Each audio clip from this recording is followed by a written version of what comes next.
Mr. President, Excellencies, ladies and gentlemen, the United Nations is 70 years old. For 70 years, the United Nations has maintained global peace, protected human rights, and upheld the international law.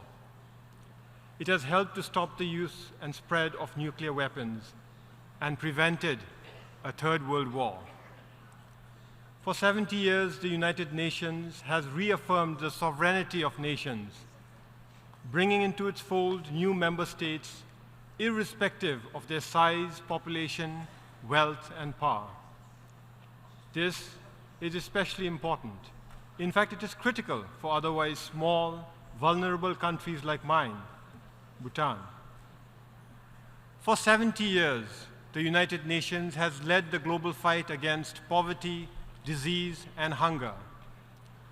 As we conclude the Millennium Development Goals, our peoples are now healthier, they live longer, and they are better educated. Today, the United Nations is poised to do more. We have set ourselves an ambitious agenda for sustainable development, one that calls for collective action to eradicate poverty, reduce inequalities, and to save our planet. The vision and principles set out in the 2030 Agenda for Sustainable Development resonate strongly with my country's own development philosophy, gross national happiness. As early as the 1970s, we in Bhutan have stressed that gross national happiness is more important than gross national product. Gross national happiness, or GNH, is a holistic approach to development aimed at improving the happiness and well-being of our people. For that, we carefully balance material growth with social inclusiveness and environmental sustainability, all within a framework of good governance.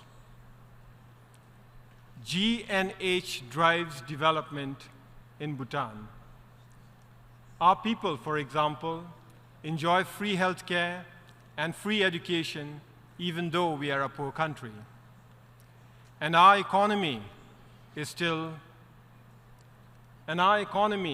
largely clean, green, and renewable. But more importantly, 6 years ago, in 2009, we pledged to remain carbon neutral. In fact, we are carbon negative. That's because 72% of our country is under forest cover, and more than half my country is protected as national parks and wildlife sanctuaries. And most importantly, we have institutionalized good governance by embracing democracy. Democracy in Bhutan is unique in that we, the people, didn't want it. We didn't demand for democracy, and we certainly didn't fight for it.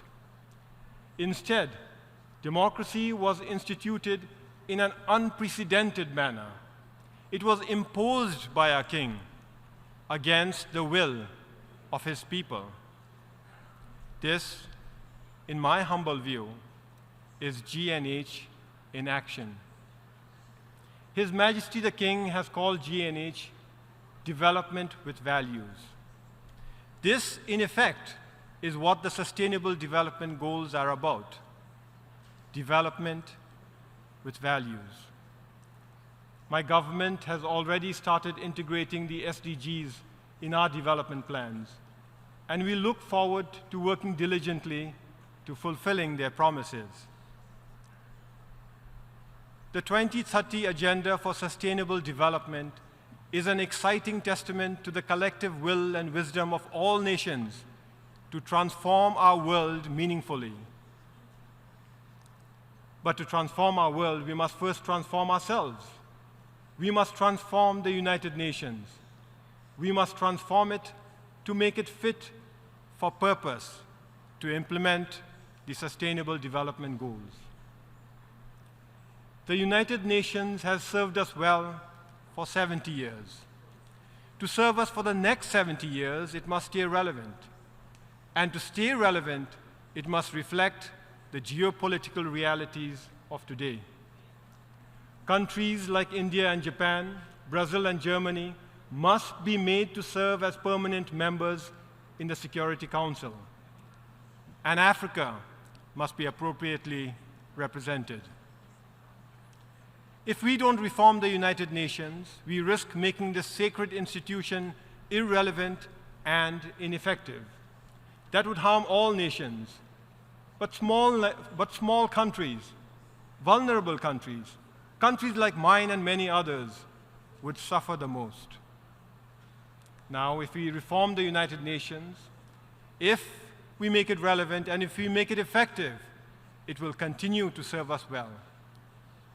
And 70 years hence, our future generations will gather here in this very hall, and they, like us, will celebrate the United Nations for making their world more secure, more peaceful, and more prosperous. Thank you, and Tashidile.